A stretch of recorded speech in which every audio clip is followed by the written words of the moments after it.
There are places you visit because they are beautiful, and then there are places you visit because they feel distant, not just geographically distant, but psychologically distant.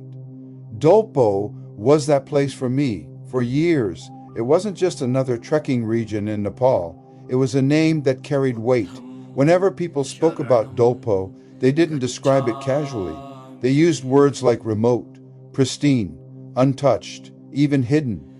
In Tibetan tradition, there is the concept of a bayul, a hidden valley, a sacred refuge concealed within the mountains, protected by geography itself.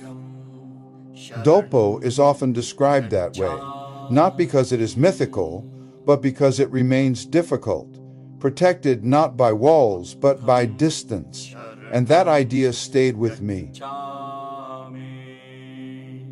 Dolpo lies in northwestern Nepal within Karnali province, between the massive Dhaulagiri and Annapurna mountain ranges.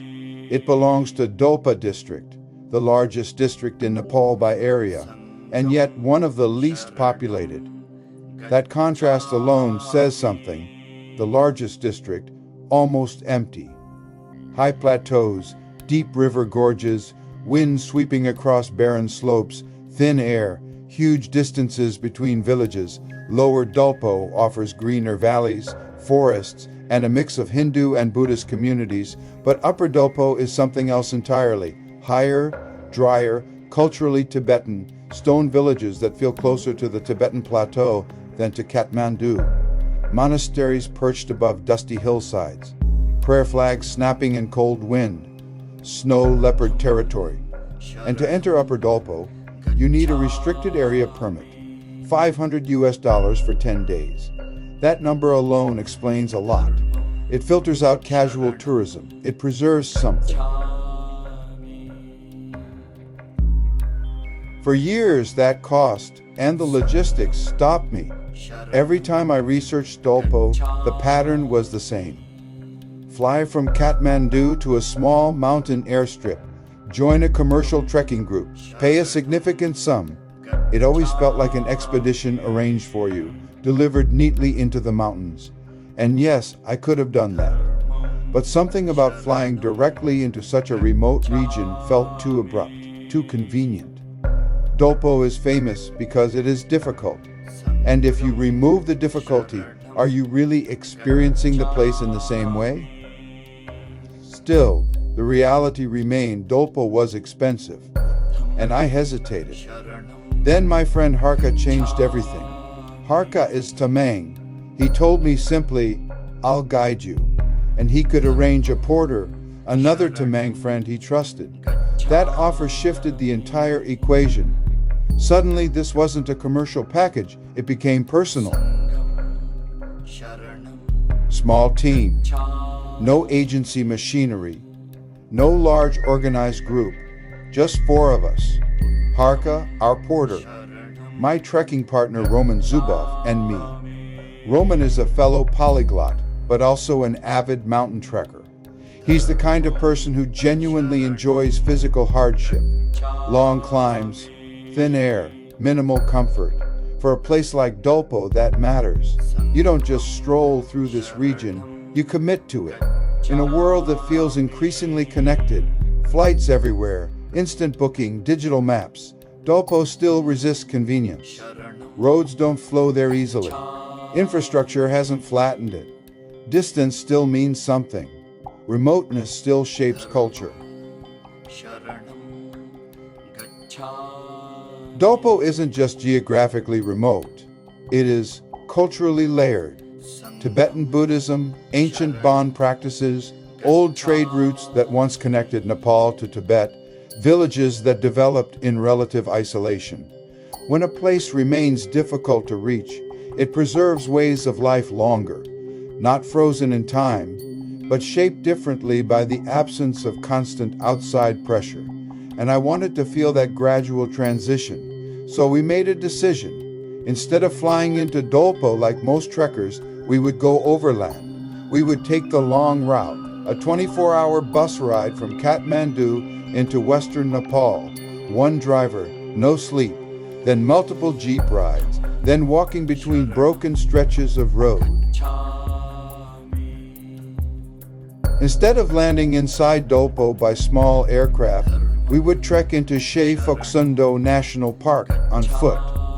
That decision wasn't only about saving money, it was about earning entry, feeling the landscape change slowly, watching Kathmandu fade, watching roads narrow, watching infrastructure thin out, letting remoteness build gradually, kilometer by kilometer. Because beyond those roads lie high passes above 5,000 meters, ancient monasteries, wind-swept plateaus, villages that feel centuries removed from urban Nepal, and some of the most dramatic landscapes in the Himalayas. But before any of that, there is the approach. And in Dolpo, the approach is part of the story. So on August 1st, we left Kathmandu, not by plane, by bus. And that's where this journey truly begins.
If you would like to know more about my experience over the past 5 decades, learning and using more than 30 languages around the globe, with adventures in 101 countries so far, then please visit my website, polyglotdreams.com. There you will find my memoir, A Life in 30 Languages, translated in various languages and integrated with audio and dual readers to offer a great way to improve your target languages.